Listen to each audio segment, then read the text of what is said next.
Slatter with GTA Sports, and welcome to another edition of GTA's ISO Mode. If you haven't already, make sure you follow GTA Sports Network and GTA Heat Check on all social media platforms. Subscribe to our YouTube channel, GTA Sports, and don't forget to check out GTASportsNet.com for all things in the world of sports. Now today, I'm talking about a team that was heavily underrated and overlooked. The Indiana Pacers. Ladies and gentlemen, at the time of this recording, the Indiana Pacers are number 6 in the East with a 21-17 record, well over 500 in the winning percentage, 15-8 in the conference, 13-7 at home, 8-10 on the road. A little shaky there. We could work on that, but 7-3 in the last 10 on the 4-game winning streak. Ladies and gentlemen, the NBA power rankings made in the preseason had the Indiana Pacers only winning 21 to 22 games for the whole season. Do you remember when I made the videos about them overachieving earlier in the season? Oh, yeah. They exceeded expectations. The underdogs is definitely on top right now. Because as of right now, if the playoffs started tomorrow, the Pacers are in the playoffs. They're in the middle of the pack, granted, but they're in the playoffs somewhere nobody expected them to be because they were supposed to be rebuilding this whole season around Tyrese Haliburton and, of course, Chris Durante and Bennedict Mathurin. Now, what has changed? What made this team better than expected? Miles Turner bought in. Let's start there.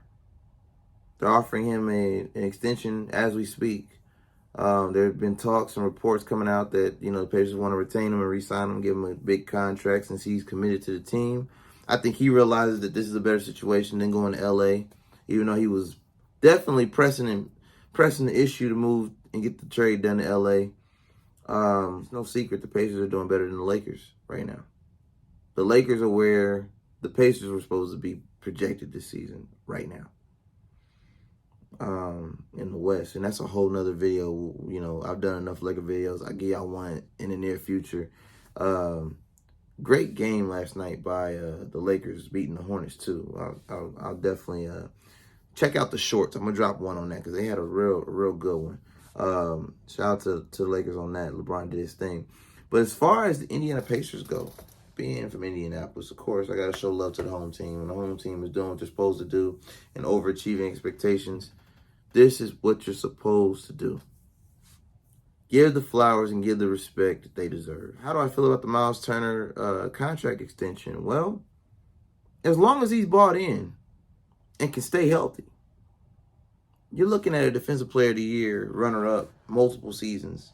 The only reason, he lost to Rudy Gobert multiple times was because he kept getting hurt. But he had the numbers. And there were multiple times and stretches throughout those seasons where he was the number 1 Defensive Player of the Year in the league, averaging the most blocks in the league. So if you can get that Miles Turner for a whole 82-game season and a postseason appearance, any playoff experience they get this year with this young team is a successful season. They weren't supposed to make it. So I'm proud. I love when an underdog team, exceeds expectations, shatters whatever perception or perspective the league has on them, the stigma that's surrounding them being a mediocre team. The Pacers are actually a team you have to check and respect when you play them. They've beaten top-tier teams this year. More than once. I don't have much else to add other than Bennedict Mathurin is doing great coming off the bench since he doesn't necessarily start, but he gets started minutes off the bench. Buddy Hield, the most accurate three-point shooter in the league on multiple occasions. Miles Turner is being the big that the Lakers really desperately need, but he understands that the Pacers are winning more games this year. Haliburton is the leader that they needed since they lost Victor Oladipo to that quad tendon, reference quad tendon a few years back. And when you look at the bench, you got Aaron Naismith, former Celtic. You got Daniel Tyson, former Celtic. Veteran and young talent energy off the bench. You got Jalen Smith, who's coming into his own here in Indiana because Phoenix was underutilizing him as a 3rd or 4th string center during his time with the Phoenix Suns.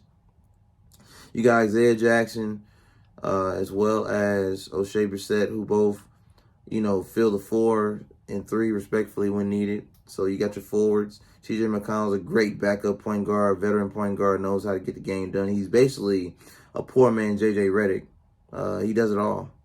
He's gritty on defense. He can shoot three, he can drive to the basket, he can get you the charity stripe buckets. And then, of course, you got the rookie Andrew Nembhard, who's had his, spotlights and glimpses and flashes of brilliance. Give him a couple more years of experience under his belt.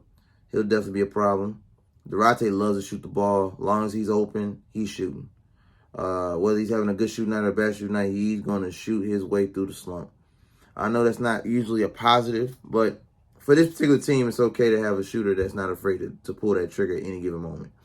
So respect the shoot. Overall, I like what I'm seeing because this team is a win by committee type of team. You can call Tyrese Haliburton an all-star.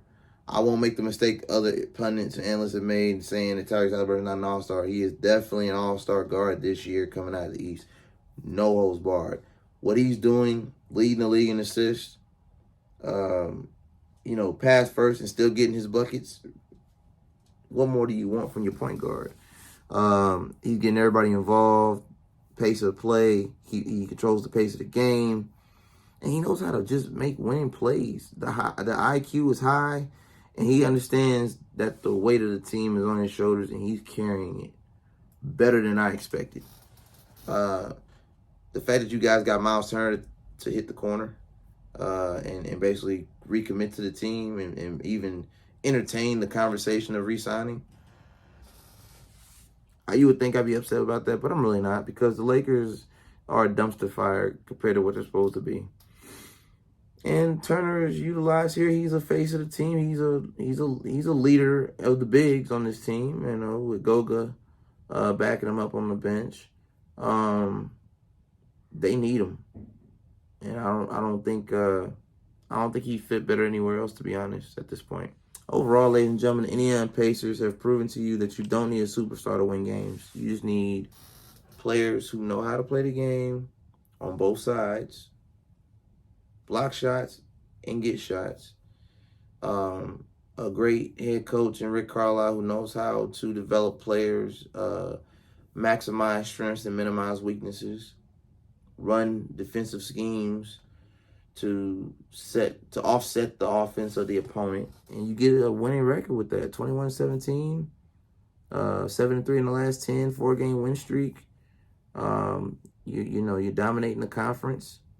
You're right up there with the big dogs when it comes to wins and losses for the most part.